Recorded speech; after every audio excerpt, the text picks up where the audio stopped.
I am a Beyonce fan, and I have to tell you, I'm going to be watching this documentary, even if she doesn't introduce us to new stuff, even if she tells us that story about how her daddy used to have them run in high heels again. I'm watching. Because fortunately, one of the TVs in our kitchen has closed captioning, so I'll be able to understand what she says. You know, Beyonce can't talk. Beyonce sounds like she's got a 5th grade education. She can't talk. If you thought Wendy Williams was done being messy because she's out of her purple chair, you've got another thing coming. She's back, and this time around, she's going in on Beyonce for supposedly putting pressure on her to take back all the things she said about her over the years. But if there's one thing Wendy hates more than anything, it's someone telling her what to do. Okay, so have you guys ever noticed how celebs always say thank you to Beyonce whenever they do something or come up for an award on stage? After Lizzo won the Grammy for Record of the Year in 2023 and came on stage to thank Beyonce, it became a whole thing on social media. People found a bunch of videos where people were just thanking Beyonce every chance they got. And Beyonce, on her own part, always has the courtesy of looking surprised and humble every time like clockwork. She controls all women. Beyonce owns women. This is true. Around the world. I even heard it from Beyonce and all of her Beyonce-ness. Sexiest woman in the world. Is that a lot of pressure that comes with that? No, because I know the truth.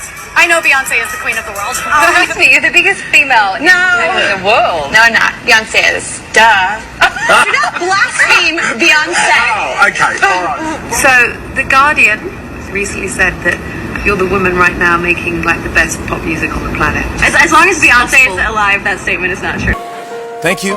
Beyonce's new album release. Woo. I'm excited, but is it okay to release something this fire during a heat wave? Beyonce, whoo! In the 5th grade, I skipped school to see you perform. My sister, she got me out of school. It was literature. I'm good. And where you at, Beyonce? My eyes are wet. You changed my life. You sang that gospel medley, and the way you made me feel, I was like, I want to make people feel this way with my music. So thank you so much. You clearly are the artist of our lives. Like, what kind of hold does Beyonce have on these people? I mean, what type of power does she have that makes everyone defer to her like this? Even Clive Davis once called her the First Lady of Music. It's either she's such a sweetheart behind the scenes, or there is something else going on that we don't know about. And according to Wendy, the reason they have to perform like they are not a threat to Beyonce is because of her hold over the media and the machine backing her. Maybe not in the beginning, but by the time she and Jay got together, Beyonce has become a master of perception.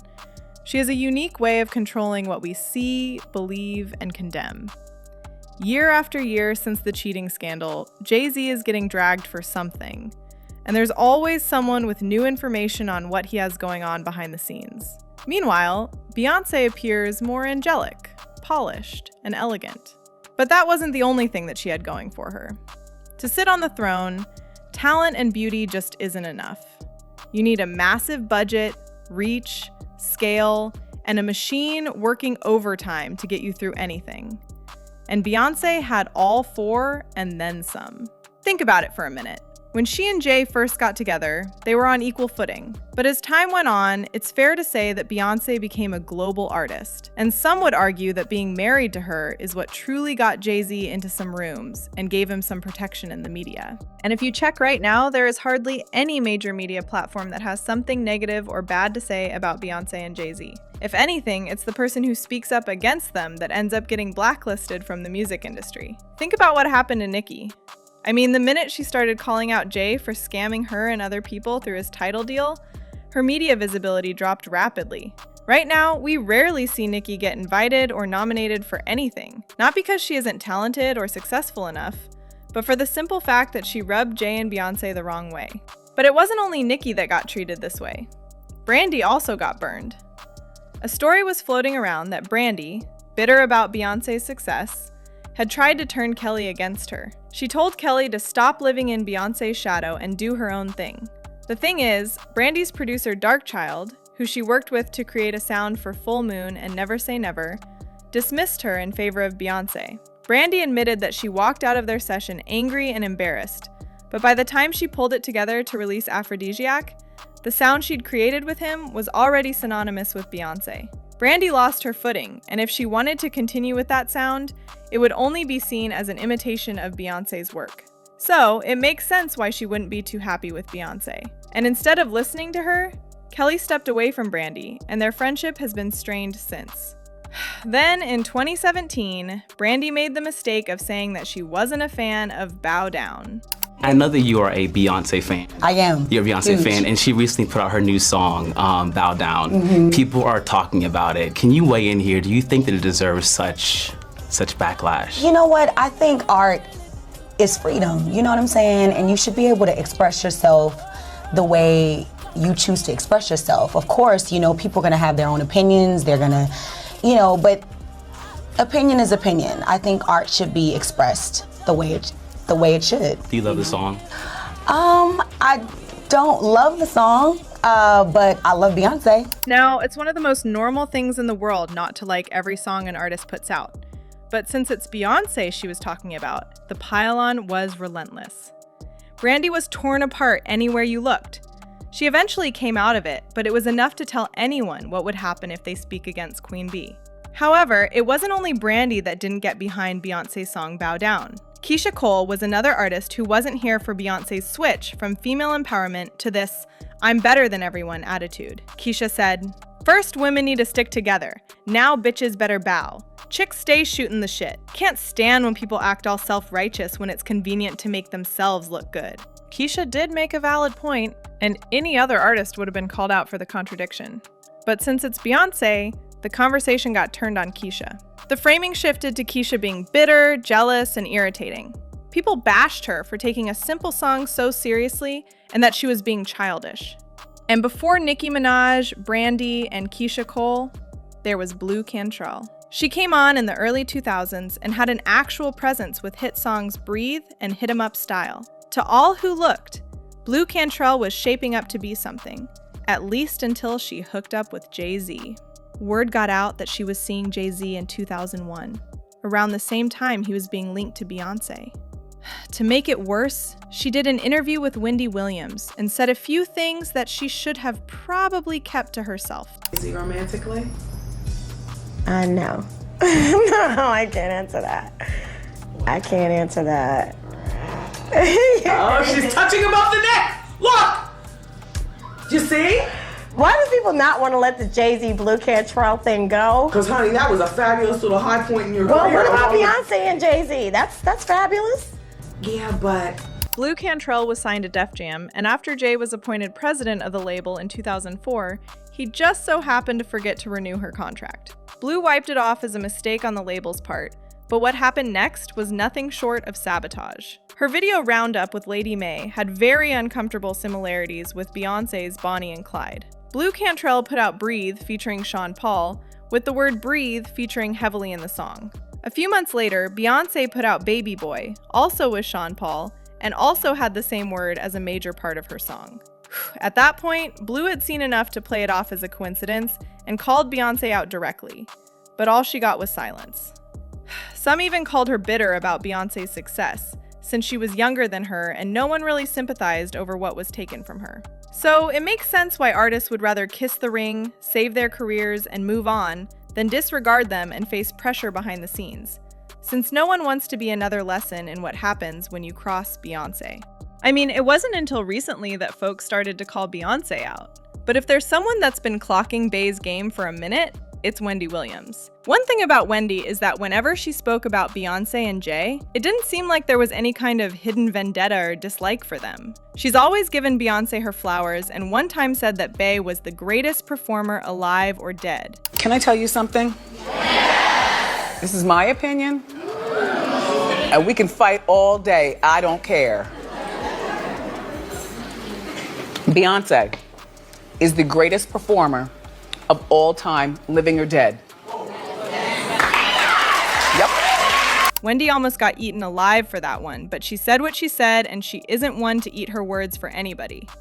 However, as much as Wendy is a fan of Beyonce, she's not blind to see exactly what tactics she uses to stay relevant, including her fierce competition with other female artists when they start getting a bit of praise and attention.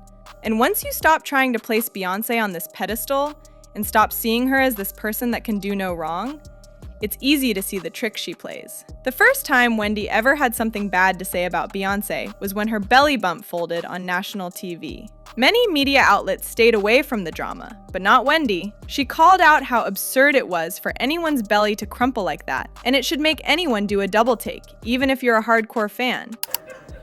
Beyonce, come on, you're not like that, are you? You know how some of these celebrities can be, though. Anything for attention. And since then, it's not stopped. She has rightfully called out Jay and Beyonce's marriage as nothing more than a business arrangement. Maybe it started out as love in the beginning, but after Beyonce got publicly embarrassed with the cheating scandal, it became a way to protect their brand and have each other's back. It's being reported that this is a business relationship. Now, I refuse to believe that it started out this way. I believe that in the beginning, they were in love, like two people fall in love, and then you get married, and then maybe sometimes, and I'm not suggesting that this is them, but I'm just trying to look at both sides of the coin. Sometimes when business gets so big and you got two stars in the family and they're competing with one another, sometimes it becomes about staying together so that we, John Q. Public, think that everything's perfect. Now the talk about Beyonce possibly taking from other artists has been taboo for a while. No one wants to say the quiet part out loud and get dragged for it. But not Wendy. She pointed out that all the times Beyonce has been called an innovator or creative, she has been completely inspired or straight up stolen from other artists. Wendy was also one of the first to point out how much Jay-Z and Beyonce manipulate the media, especially with Beyonce being so particular about her image and what's being said about her. Okay, I think that Jay-Z and Beyonce are master manipulators of the media. And I also think, yeah. And I think that they are to the point, they will manipulate almost anything. Like, I think it's bad karma to lie about the state of your marriage. Or, you know, I wouldn't even say, you know, I missed work because my son is sick, if he's really not sick, because that just puts a bad karma on you, you know what I mean? Do I think they're pregnant? Probably not. Not for lack of trying, but just because, you know, he changed those words to the lyrics just to get us talking, and so we're talking. You know what I do think, though? I do think that they've announced this to stay in our eyes. When Wendy's health got bad from grave disease and she was locked under a conservatorship, some said that it was her karma for talking bad about other celebrities and dunking on people like Beyonce, who never have a single negative thing to say about anybody. I mean, an article in the National Enquirer even talked about how Beyonce was hurt by some of the things Wendy said about her since she considered her a friend. But Wendy threw that right back in Bey's face that they aren't friends. She's never partied with them, never attended any of their events, and she's always going to say things as they are because it's her job to do so. Says another source, was the fact that some of the rumors were being perpetuated by people they considered friends, like talk show host Wendy Williams. Well, first of all, you're not a credible source, because if you were, then you would know, I've never partied with them. I've never been to their house. I don't swim in their pool. Like, we're not friends. I'm a pop culture pundit and commentator, right? That's what you call it. Pop culture woman. And I talk about people.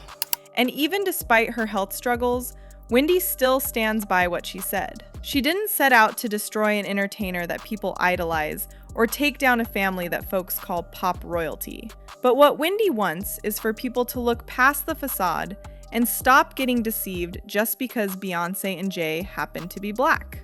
While Jay was getting called out for his deal with Target and trying to undercut the community again, Beyonce put out her secret video, meaning that she quietly backs her husband and likely benefits from those deals since they are married. And if you follow Beyonce's track record, she'd done similar things as well.